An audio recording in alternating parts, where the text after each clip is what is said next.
does it feel like when the person you love most seems to dismiss your feelings? A single thoughtless comment can cut deep, making all your efforts feel meaningless. Can you truly bear that pain? In the tapestry of family life, we lean on one another for emotional support, and the bond between parents and children is often hailed as the most sacred. However, even within this profound connection, there are moments when one feels completely disregarded, leading to a hurt that is challenging to articulate. This brings us to a crucial question: how should parents respond when their children ignore them? Is there a way to restore respect for feelings that seem lost? To illustrate this dilemma, let's consider a story shared by a listener, a dedicated mother who has faced the trials of raising her child alone for years. Following her divorce, she has labored tirelessly to ensure her son's success, taking on multiple jobs to afford his education. Recently, she experienced a shocking moment of disillusionment when her son said, "Mom, you don't know anything, so just stay quiet." In that instant, it felt as though everything she had built crumbled around her. The weight of her sacrifices suddenly seemed trivialized. In her reflection, she wondered where this disrespect stemmed from, realizing that she often felt her worth overlooked despite always prioritizing his needs. She grappled with the poignant thought: has my love caused me to sacrifice my dignity? This narrative resonates with many parents. We dedicate our lives to our loved ones, only to find ourselves feeling unappreciated and hurt. So, how do we address situations like this? There are valuable lessons to be drawn from this mother's experience if we examine them through a philosophical lens. As she devoted herself to her son's well-being, she may have neglected to express her own needs. In doing so, children can begin to take parental sacrifice for granted, mistaking devotion for entitlement. Many of us have experienced a heartfelt investment in someone, only to receive indifference in return. So, how do we reclaim that lost respect? The first step is for the mother to establish firm boundaries with her son. Love should not be about unqualified sacrifice, it must also ensure that both parties respect one another. Philosopher Kant argued that individuals should be treated as ends in themselves, not merely means to an end. Parents should embrace their identities fully, rather than being relegated to selfless roles. Parents and children can nurture healthier, more balanced relationships that celebrate love and dignity by fostering mutual respect and open dialogue. Parents have a vital responsibility to recognize and respect their children as individuals. In this story, the mother was profoundly hurt by her son's words, but instead of letting that pain fester, she took a decisive step back and engaged in an open dialogue. She approached her son with clarity and love, saying, "I love you, and I've sacrificed a lot for you. But if you cannot respect me, then that love cannot endure." Initially, her son felt uncomfortable, yet her serious demeanor and firm words prompted him to reflect critically on his actions. Rather than blaming or harboring resentment, she shared her pain, demonstrating a willingness to resolve the issue through sincere conversation. This highlights a crucial point about how parents communicate their feelings to their children. Many parents shield their kids from discomfort at all costs or resort to harsh criticism. It's essential to help children comprehend their parents' feelings and recognize their behavior's impact. How would you balance your deep love for your child with the need for mutual respect when faced with such a situation? Could he have maintained the resolve to protect himself amidst this challenging dynamic? Let's look at another example that illustrates the journey to restoring respect between parents and children. Michael is a dedicated father who has tirelessly worked to provide for his family, ensuring that his children want for nothing. His eldest son, who was once a source of immense pride and high expectations, began to pull away as he transitioned to college and independence.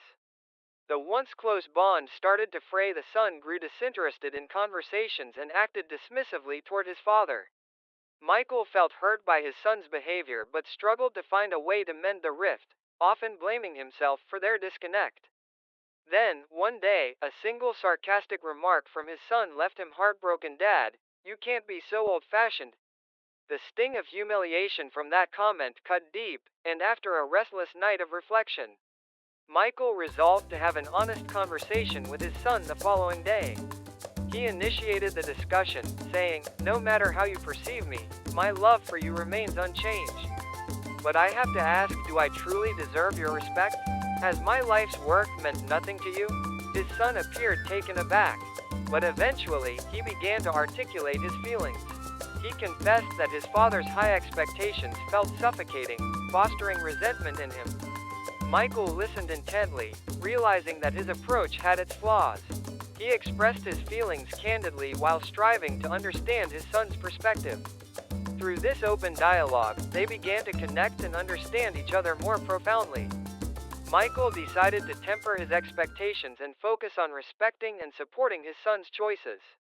In turn, the son began appreciating his father's sacrifices and life experiences, gradually regaining respect for him. This was more than just a conflict between parent and child, it became a transformative process of readjusting their perspectives and expectations, paving the way for a healthier, more respectful relationship. The text illustrates the vital role of deep understanding and meaningful conversation in relationships. Parents must help their children recognize that, alongside unconditional love, they deserve to be respected as individuals. Failing to establish this mutual respect can deteriorate the relationship, ultimately causing pain for both parties. If you found yourself in a situation like Michael's, would you be able to protect your self-worth assertively, or would you choose to remain silent, burying your feelings to preserve the relationship? Let's delve into these issues from a philosophical standpoint, mainly through the lens of Kant's ethics. Kant asserted that we should never treat people merely as a means to an end but rather as ends in themselves. This perspective emphasizes that every individual possesses inherent dignity that is valuable, regardless of external perceptions. This principle provides significant insights into the parent-child dynamic, highlighting that children should not simply view their parents as tools for fulfilling their expectations or needs. When a relationship is seen solely as a means to an end, it risks becoming distorted. For instance, when a child disrespects their parents, it effectively denies their dignity.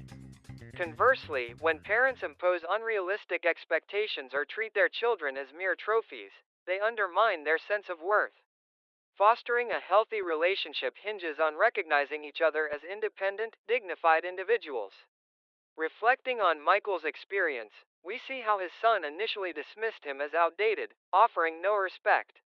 However, when the father authentically expressed his feelings and actively listened to his son, they reaffirmed each other's dignity, paving the way for their relationship to evolve. The key takeaway is that neither side completely capitulated or remained silent. Meaningful conversations require mutual engagement with each other's thoughts and emotions. So, what are some effective strategies we can employ in discussions like these? First, it's about listening carefully to the other person without letting your emotions cloud your judgment. It's easy to misinterpret what the other person means in moments of tension or become defensive. Successfully navigating a conversation demands effort to understand their perspective genuinely. Second, it's essential to respect your dignity. Even if the other person's words sting, your self-worth takes precedence. This means you can assert your feelings firmly while remaining composed. A sentiment perfectly captured by Michael's words to his son: "I love you, but I deserve respect too." Third, clarify the purpose of the conversation. It shouldn't merely aim at convincing the other person or promoting your agenda instead. It should focus on understanding one another's viewpoints and rebuilding a healthier relationship. With a clear objective, conversations can minimize unnecessary emotional strain and steer toward a constructive outcome. Incorporating these principles can foster more respectful and meaningful exchanges within our relationships. This discussion offers valuable insights into building relationships while honoring individual dignity.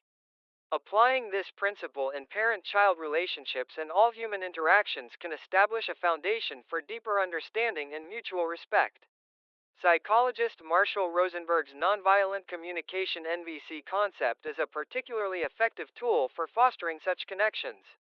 This framework emphasizes expressing your feelings and needs honestly without resorting to attacks or blame, all while recognizing the other person's perspective. NVC opens avenues for improving relationships, even amid conflicts. making it especially useful for navigating generational differences and varying expectations between parents and children. Let's delve into the core components of nonviolent communication. The first step is observation. This involves objectively noticing the other person's actions and refraining from judgments or interpretations. For example, instead of saying, "You never respect me," when your child ignores you, you could say, "When I see you not responding to me, I feel ignored." This approach helps reduce defensiveness and fosters a more open dialogue. The second aspect is expressing emotions. Communicating your feelings accurately is crucial, taking ownership rather than placing blame. Instead of declaring, "I'm mad because of you," you might say, "I feel upset when I don't receive a response, and it makes me feel disrespected." This framing clarifies that you share your genuine feelings rather than merely criticizing the other person. The third point focuses on articulating your needs. Discuss what needs you hope to fulfill instead of just criticizing actions. For instance, you might say, "I want to feel like you're truly listening to me and that I'm being respected." This allows the other person to understand your needs and consider adjusting their behavior accordingly. Finally, it's essential to make specific and actionable requests. Instead of a vague request like, "Respect me more," you could say, "Please look me in the eyes when I talk." This specificity encourages clarity and demonstrates precisely what you are asking for.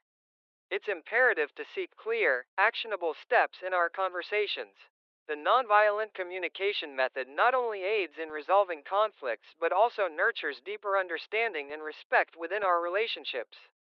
We can see this potential in Michael's case had he openly expressed his feelings and articulated his needs clearly, along with specific action requests. Their conversation could have been far more productive. However, it's essential to acknowledge that implementing these strategies is challenging, particularly in parent child relationships where entrenched expectations and emotional bonds can complicate communication. Mastering this style requires consistent practice and patience. We must reflect on our behaviors and train ourselves to see things from the other person's perspective. Now, I invite all of you to consider how much effort have you invested in understanding your child's feelings and needs during your recent conversations? Moreover, how honestly have you expressed your feelings?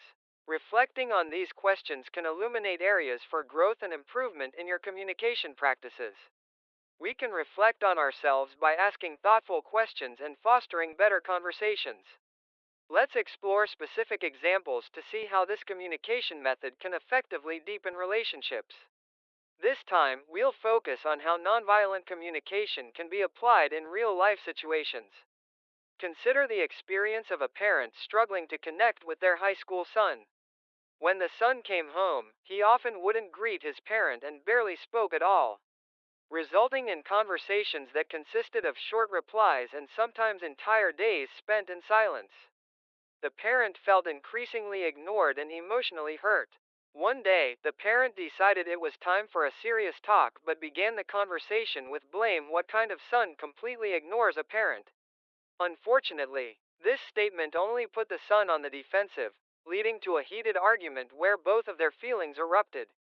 In moments like these, it's easy to feel frustration. However, this parent reflected on their communication style and decided to learn about nonviolent communication. During the following conversation, they shared their feelings and needs more openly. The parent expressed, "When I come home, and no one says anything, I feel lonely and sad. I truly want us to have more time to talk and connect. Could you please greet me when you come home?" This time, the tone and approach were noticeably different. Initially, the son didn't react, but after a few days, small changes began to show. He started pausing to say hi when he entered the house and occasionally shared stories from school. Although the changes weren't drastic, the parent felt a slow yet positive shift in their relationship. This example highlights how nonviolent communication allows the other person to access genuine emotions and reconsider their actions. Let's look at another situation. A young mother faced conflicts with her elementary school daughter over cleaning her room. The daughter often resisted, prompting the mom to exclaim, "Why are you so lazy? This room looks like a pigsty." Despite her frustration, the daughter avoided cleaning, leading to repeated arguments. One day, the mother took a different approach and applied nonviolent communication. She said, "When my room is this messy, it makes me uncomfortable. I'd feel much better if we cleaned it together tonight." The mother created a more inviting atmosphere by expressing her feelings honestly and making a specific request. The daughter sensed the warmth in her mom's tone and agreed to tidy up her room. Over time, this collaboration helped the daughter develop the habit of cleaning independently, ultimately bringing the two closer together. These examples demonstrate that focusing on feelings and needs rather than blame can pave the way for deeper understanding and respect in our relationships. Both examples show that nonviolent communication is more than just a conflict resolution tool. It becomes a catalyst for restoring and strengthening relationships. The essence of effective communication lies not in changing the other person, but in fostering a deeper understanding of each other's feelings and actively contributing to the positive growth of our relationship. As philosopher Rousseau poignantly stated, man is born free, but everywhere he is in chains. Often, those chains represent poor communication styles that inhibit our ability to connect. By breaking free from these chains and making a concerted effort to understand one another, we embark on a path toward true relational freedom. To truly grasp another person's heart, we must go beyond communication techniques and cultivate the art of listening. Listening transcends mere hearing, it involves actively seeking to understand what remains unsaid. In conversations, many individuals are preoccupied with crafting their following response, compromising the depth of their listening. This superficial approach hampers genuine understanding and diminishes the quality of our discussions. The first step in meaningful listening is the willingness to recognize the other person's feelings and needs. For instance, if a friend expresses, "It feels like you always ignore me," it's essential to interpret this not merely as criticism, but as an invitation to delve deeper into their emotional state. They may be grappling with loneliness or sadness, believing they are overlooked. A thoughtful response could be, "If you feel that way, it must be genuinely upsetting. I want to understand better." Equally important is creating a judgment-free zone. When someone is voicing their thoughts, even if their delivery is rough or imperfect, it's vital to refrain from immediate criticism. A critical response invites defensiveness, while a respectful approach fosters openness. Instead of focusing on faults, we should zero in on the essence of their message and honor the emotions they share. We can see the transformative power of listening in a couples counseling session where the husband felt neglected by his wife. He said, "You always think your stuff is the most important thing, and I feel like I am put on the back burner." Initially, his wife sought to defend herself but paused under the counselor's guidance and chose to listen. "I'm sorry if I made you feel that way. Can you tell me more about when you felt this way?" This respectful inquiry encouraged him to open up. Her understanding deepened as he shared that he craved her support during difficult times, illustrating how her actions impacted him. In this moment of listening, the couple began acknowledging each other's needs, paving the way for healthier communication. Furthermore, expressing empathy is an essential component of understanding another's feelings. Empathy is not just nodding while someone speaks, it involves forging a genuine emotional connection. For example, when a friend confides, "I've been struggling lately," it goes beyond hearing the words, it requires an authentic engagement with their experience. Empathy allows us to validate another person's emotions, making them feel heard and understood. This connection can be the difference between feeling isolated and feeling supported. Integrating sincere listening with empathetic understanding into our interactions fosters more profound, meaningful relationships. Ultimately, embracing nonviolent communication and the principles of listening and empathy can transform our interpersonal experiences. Let us commit to breaking free from communication chains and strive to foster a culture of understanding and respect. As we do so, we will enhance our relationships and enrich our lives through the powerful bonds we create. Saying "I see" can often be dismissive rather than empathetic. Instead, try saying, "Wow, it sounds like you're going through a tough time. I can relate to how that feels." This kind of response helps your friend feel genuinely understood and valued. Nonviolent communication emphasizes recognizing the emotions and needs behind what someone shares. At its core, this approach hinges on two vital components: listening and empathy. Advocating for our needs and genuinely connecting and building trust are crucial in our relationships. As psychologist Carl Rogers wisely noted, authentic listening allows the other person to heal through their narratives. This underscores the importance of striving to understand one another more deeply. That concludes today's insights. I'd love to hear which part resonated with you the most in the comments. Your feedback will help shape our next video. If you found this content valuable, please consider subscribing and giving it a thumbs up. I hope we can continue to share more stories. Remember to believe in yourself, and I wish you a wonderful day ahead. Thank you for tuning in. This is Paw Patrol 1004.